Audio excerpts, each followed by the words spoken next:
What's up, everybody? Welcome to another episode of A Chance Moment. Today's title is Go Hard or Burn Long. Yeah, the playoffs going on right now. Shout out to the Miami Heat doing their thing. Up 3-1, about to take it on home on Thursday. Let's get it. Heat up. But anyways, yeah, today we're going to talk about the rich man and Lazarus. So we're going to go to Luke chapter 16 and we're going to read verse 19 through 31. Okay, let y'all wait a little second so y'all can get it. Okay, all right. And it says, there was a rich man who was dressed in purple and fine linen and lived in luxury every day. At his gate was laid a beggar named Lazarus, covered with sores and longing to eat what fell from the rich man's table.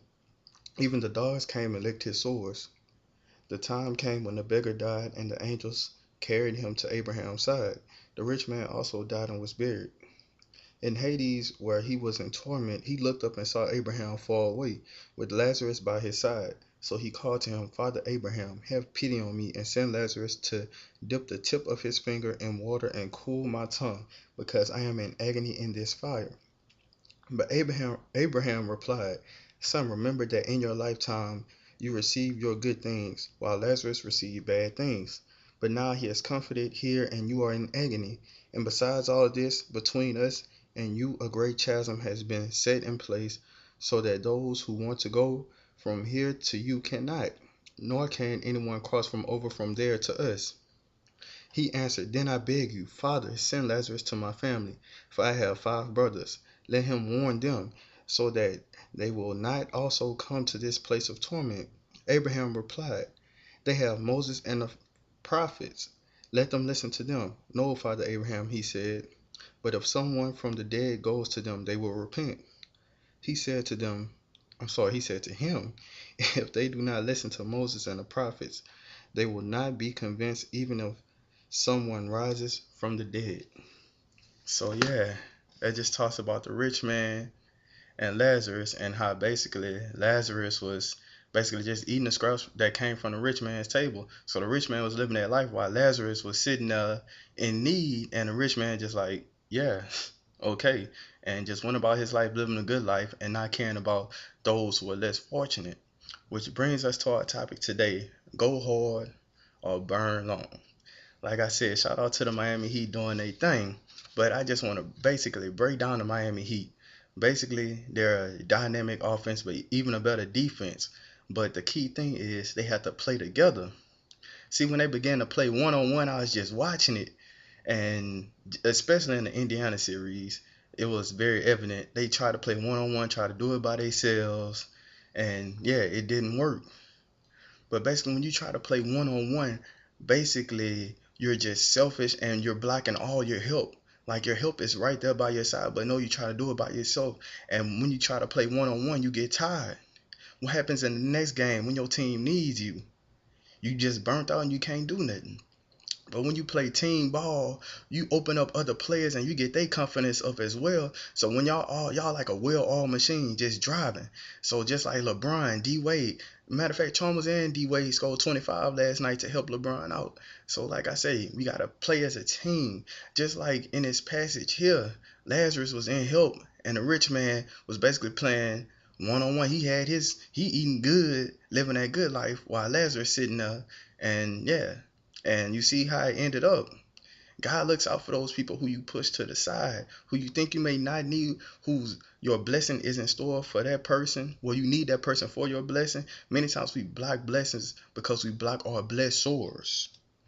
Those people that God has placed in our lives to just elevate us to that next level, we push them to the side. It might be that person who get on our nerves from time to time that we can't stand, but that might be our blessor who God has placed in our lives, and we just click our blessings to the side. You got to stop that. In the Bible, it does not say you have to like everyone, but it says to love everyone. You can love someone without liking them. And just like that being said, this is your playbook right here, your word. And love is the key. Love covers all sins. Not just one, not just this, that. It covers all sins. So when you love somebody, it it just convicts you. When you love somebody, you don't do certain things. Like when you love somebody, you ain't trying to take your best friend, girl, or they man. You ain't trying to sneak through the side or whatever. Like when you love somebody, you ain't trying to take advantage of them. When you borrow money from somebody, you return that money when you said you was gonna do it, and you don't just take advantage of them. Even if they're a kind person, still you don't take advantage of somebody when you love them. When you love them, it's just certain things that you just would not do.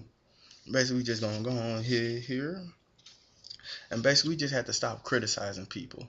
Like the church is one of the avenues for this. In the church, it done turned into a fashion show. It done turned into the parking lot is basically a car show. Who got the tightest whoop? Who got the fresh paint? Who got the fresh rims?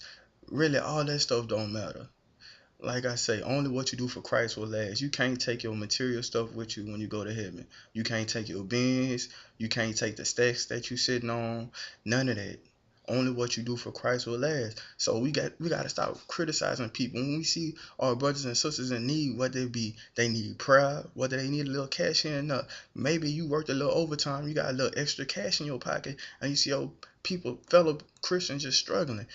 I mean, it don't even have to be Christians. Maybe they not walking with God, but maybe you can use that and be a blessing unto them, and that might draw them to church. You never know. But we just have to stop criticizing people, and we have to stop pushing them away. Many times as Christians, we just push people away from church. We holler church, church, church. We go hard in the church, but outside of the church, man, we softer than a fresh baked Toll House cookie. Man, we gotta stop that, man. If we gonna go hard in the church, we gotta go hard outside. That's why this world is like it is now. We go hard in church, but once we outside of the church, man, we just soft. Like, nah, we gotta toughen up. We gotta go hard in and out the church. Cause remember, if you go hard now, you don't have to burn long. Matter of fact, you don't have to burn it all. I mean, you're gonna be in hell like, Lord, can I get a glass of water or something? An ice glass of water? But nah, you'll be in hell lifting up your eyes, wishing you would have just changed your life and looking back, just tormenting. But nah, get it right now. Go hard now. So you ain't got to deal with that. Just go hard now. And yeah, another thing, like over this past week, Serge Ibaka, he was basically criticizing LeBron on his defense. Pause. Really, fella? Really? Cut it out. Cut it out. The person who got the most votes from the coaches for the all defensive team, Serge Ibaka? No, no, no, no. But anyways, you're going to have those people in your life who basically see you doing good. And many times it's going to be those people who in your circle. Satan gonna try to attack you through them. He's not gonna attack you through the people who you don't like or the people you don't care for. He's gonna attack you through the people you love, whether it be family, your closest friends, your boo piece, your fiance, your husband, your wife. It don't matter. He's gonna attack you through the people that you love. So you gotta be careful.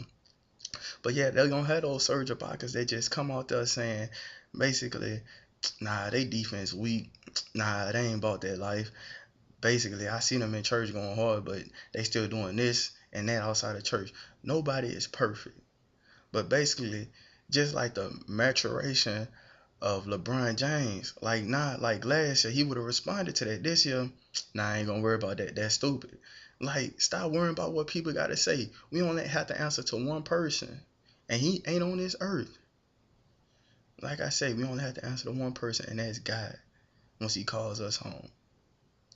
But yeah, like I say, shake a hater. They only your cosign for your later. Maybe somebody might have missed it. Let me say that again. Shake your hater. They only cosign for your later. Your haters see where you going, and they gonna do anything they can to try to prevent that. But like I say, just shake your hater and go hard right now. Go hard or burn long. Your choice. So why not go hard? Hey, let's squad up and do this thing. We need each other. So let's get it. Hey, have a blessed day. See y'all next week.